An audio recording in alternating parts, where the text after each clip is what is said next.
Hey, Stock Talk listeners, welcome back to the Deep Dive. Great to be here. Today we're jumping into Dell Technologies. That's right, specifically their first quarter results for fiscal year 2026. We've got the analysis right here. And our job really is to unpack this source material, look at the key numbers, figure out what drove them. And maybe get a sense of what it all means looking forward. Exactly. And there's one pretty dominant theme this quarter for Dell. Yeah, a huge surge in demand for something specific. Honestly, some of the numbers here are kind of staggering. Let's get into it. Okay, so the big picture first. Q1 FY 2026. Dell pulled in total revenue of $23.4 billion. $23.4 billion. How does that stack up year over year? That's up 5% compared to last year. Solid growth. Okay, 5% revenue growth. Respectable. But what about profitability? Did that follow suit or? This is where things get more interesting. We saw some real operational leverage. Operating income actually surged 21% year over year. Wow, 21%. So profits grew way faster than revenue. Exactly. That hit $1.2 billion. The source also breaks out the non-GAAP number. Right, the adjusted figure. Yeah, non-GAAP operating income was $1.7 billion, which is still up a healthy 10% year over year. And just remind us, the difference between GAAP and non-GAAP here is usually things like stock compensation amortization. That's typically it, yeah. Stock-based comp, amortization of intangibles, sometimes other one-off items. It's meant to show the sort of core ongoing business performance. Got it. So efficiency looks pretty good even on that adjusted basis. How did earnings per share look? Well, GAAP diluted EPS was actually flat year over year at $1.37. Flat. But the non-GAAP diluted EPS, reflecting that stronger underlying profit growth, was up a solid 17% to $1.55. Okay, that aligns better with the operating income jump. But did they keep costs in check too? Gross margin. Gross margin held pretty steady, yeah, around 21%. But the key thing was operating expenses. What about them? As a percentage of revenue, they actually improved, dropped down to 16.1% from 17.5% the year before. So that definitely helped boost that operating income leverage we saw. Precisely. Wasn't there something about the tax rate being a bit weird this quarter? Yeah, the effective tax rate was unusually low, came in at just 10.9%. That seems quite low. It is. The source just mentioned it was due to some specific tax adjustments and benefits they recognized in the quarter, not necessarily a new run rate. Okay. So overall picture, solid revenue, much stronger profit growth, good cost control. Seems like demand was pretty robust across the board. That's the general takeaway, yes. Good growth across their main business areas. But the cash flow story, that was something else. Right. You mentioned the numbers were staggering. This must be part of it. How good was cash flow? It was exceptional. A record quarter for a cash flow from operations. Okay, lay it on us. What was the number? $2.8 billion. Wait, seriously? $2.8 billion in cash from operations in just 3 months. Correct. And get this. Yeah. That's up 168% compared to the same quarter last year. 168%. Wow. That's massive cash generation. It really is. So what do you do with that kind of cash windfall?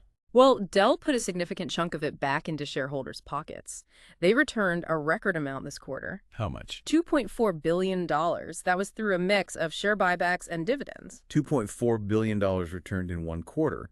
That's also huge. It is. And the source puts it in context that $2.4 billion is more than double their average quarterly return since they started their capital allocation program back in FY23.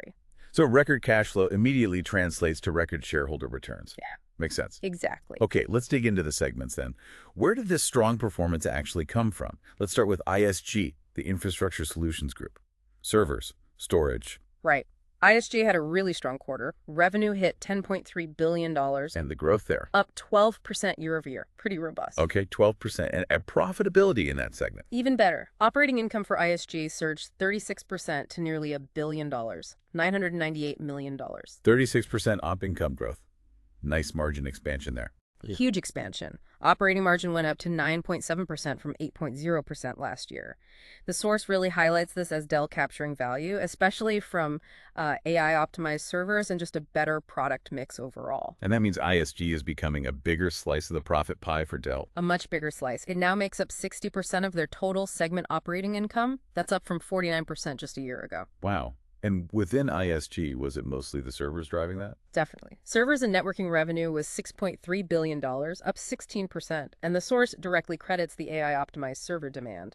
Storage also grew, but more modestly, up 6% to $4.0 billion. Okay, so ISG is clearly firing on cylinders, especially the AI server side. Now let's switch gears to CSG, the Client Solutions Group. That's PCS, right? That's right, PCs and displays. CSG revenue also grew overall, up 5% year over year to $12.5 billion. So growth there, too. Was it driven by business or consumer? Mostly business. Commercial client revenue was actually pretty healthy, up 9% to $11.0 billion. The source connects that to companies still investing in productivity tools, hybrid work setups, that kind of thing. Okay, 9% commercial growth is decent. But I think I remember reading the profit story for CSG wasn't quite as rosy. You remember correctly, while revenue grew, CSG's operating income actually decreased 16% to $653 million. Ouch. So margin compression in that segment. Yes, operating margin squeezed down to 5.2% from 6.5% the year before. Any reasons given for that squeeze? Yeah, two main things mentioned in the source. First, consumer revenue was weak. It actually dropped 19% to $1.5 billion. 19% drop in consumer. Okay. And second, even though commercial revenue grew, Dell faced some competitive pricing pressure in parts of that market. Got it. So ISG booming with strong margins thanks to AI, while CSG sees growth but faces headwinds from the consumer side and pricing. That really sets the stage for the main event. The main event, exactly. The source is crystal clear. The AI infrastructure story completely dominated Dell's Q1. This is where those staggering numbers come in, right? What was the key figure for AI orders? Dell booked a record $12.1 billion in AI orders. Hold on. $12.1 million Right. in AI orders in just one quarter. In one quarter. Q1 alone. That sounds absolutely massive just on its own. It is. But here's the kicker, the context the source provides. That $12.1 billion in AI orders they booked in Q1, that single quarter number, was more than the total amount of AI systems Dell actually shipped in the entire previous fiscal year. Get out. More orders in 3 months than shipments in the last 12. That's what the analysis says. It just shows the sheer scale, the explosion of demand they're seeing right now. That puts it into perspective. That's incredible. So they obviously couldn't ship all that immediately. What does their backlog look like? Huge. This massive wave of orders built up a substantial AI order backlog. Oh, substantial. $14.4 billion. It's $14.4 billion in AI backlog. That gives them pretty good visibility for upcoming quarters, I imagine. Oh, absolutely. Huge visibility as they work through fulfilling those orders. It really cements their position, as a leader in this booming AI infrastructure market. The source points to their strength in those AI-optimized servers specifically. And they have solutions across the board. Edge, data center. Yeah, the portfolio covers the range. And they've got partnerships with all the key chip makers, software providers. They're positioning themselves as a go-to supplier for anyone building out AI capacity. It's honestly impressive they could even handle that volume of orders coming in so fast. Operationally, how did they cope? Well, the source credits operational discipline. They apparently ramped up manufacturing, worked hard on the supply chain, which is tricky with specialized components, and managed to maintain quality even with the higher volumes. And that operational side ties back to the leverage we talked about earlier, getting more profit out of the revenue. Exactly right. That non-GAAP EPS growing, 3 times faster than revenue? That's a direct result of that operational efficiency kicking in while managing this huge demand surge. And circling back to the cash flow, that $2.8 billion, it wasn't just about shareholder returns, right? They need cash to invest in scaling up, too. For sure. While they returned a record amount, they also maintained the financial flexibility needed to invest in things like expanding manufacturing capacity to meet this ongoing AI demand. Okay, so that's a quarter that was. What about the outlook? What guidance did Dell give for the rest of fiscal 2026? For the full year, FY 2026, they're guiding for revenue in a range. Let's see, $101 billion to $105 billion. Okay, what's the midpoint, roughly? Midpoint's about $103 billion. That would represent around 8% growth year over year for the full year. 8% growth. And earnings guidance for the year? GAAP diluted EPS, midpoint around $7.99. That's a big jump, up 25% year over year. 25% GAAP EPS growth. Okay. And non-GAAP diluted EPS projected around $9.40 at the midpoint, which is up 15% year over year. Interesting. They also gave guidance just for the next quarter, Q2, right? And that showed things picking up speed. Yes, exactly. For Q2, the current quarter, they expect revenue between $28.5 billion and $29.5 billion. The midpoint there is. $29.0 billion. That shows a pretty significant sequential step up from Q1, and it's up 16% compared to Q2 last year. 16% year-over-year growth in Q2. That's quite an acceleration from Q1's 5%. It is. And the Q2 EPS guidance reflects that too. Uh-huh. GAAP EPS midpoint $1.85. That's up 50% year over year. Non-GAAP EPS midpoint $2.25, up 15% year over year, similar to the full year non-GAAP growth. So that acceleration from Q1 into Q2, the source basically says that's them starting to fulfill that massive AI backlog. That's flagged as a primary driver, yeah. That plus some normal seasonal business patterns.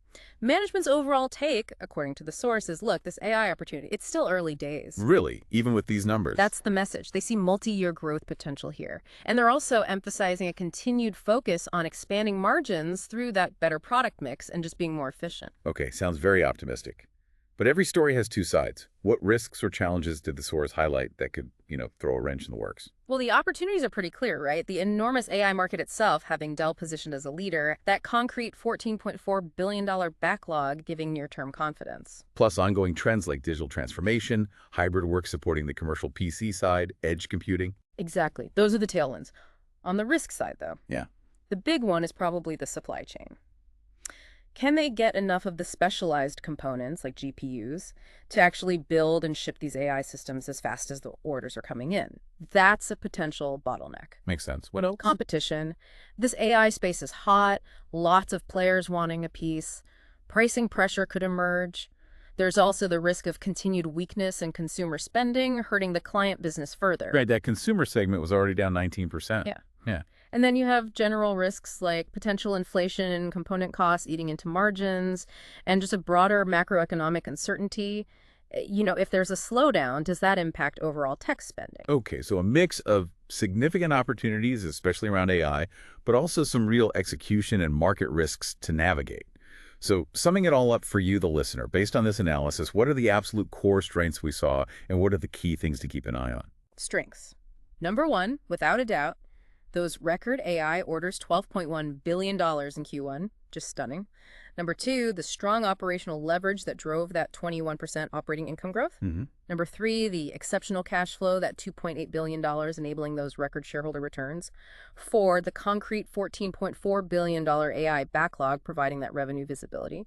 And five, solid underlying growth in key areas like the broader ISG segment and commercial PCs. Okay, those are the clear positives and the areas to monitor, the things you need to watch. Top of the list is supply chain capacity. Can they ramp up production to meet that AI demand?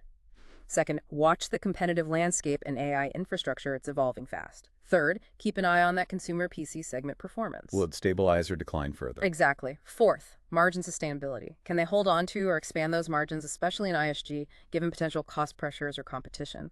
And finally, execution. They've got this huge backlog. How effectively and quickly can they convert it into shipped products and revenue? Got it. So those are really the key takeaways from the source material, the strengths to recognize, and the critical factors for you to track as Dell's story unfolds. Absolutely. So wrapping up this deep dive then, it's pretty clear Dell's Q1 for fiscal 26 was just overwhelmingly defined by this incredible wave of AI infrastructure demand. Yeah, that wave completely reshaped the narrative for the quarter, fundamentally impacting their financials, their backlog, their outlook. Those numbers, again, $12.1 billion in AI orders in 3 months, the $14.4 billion backlog, that 168% jump in cash flow. They really hammer home how transformative this is for Dell right now. And maybe a final thought here for you to chew on, something building on what the source mentioned. If Dell's own management is saying this AI opportunity is still, quote, in its early stages and wider enterprise adoption is really just getting started. Yeah. Just how big could the total demand for this kind of AI infrastructure eventually become, not just for Dell, but, for the whole tech world? That is the multi-trillion-dollar question, isn't it? It hangs over everything right now. Indeed. Well, thank you for joining us for this deep dive into the source material on Dell's Q1 FY 2026 results. Our pleasure. And just the standard reminder, as the source disclaimer points out, this discussion is based on the analysis provided, and it's purely for informational purposes. It's definitely not investment advice. Absolutely. Always do your own homework or talk to a qualified financial professional before making any investment decisions.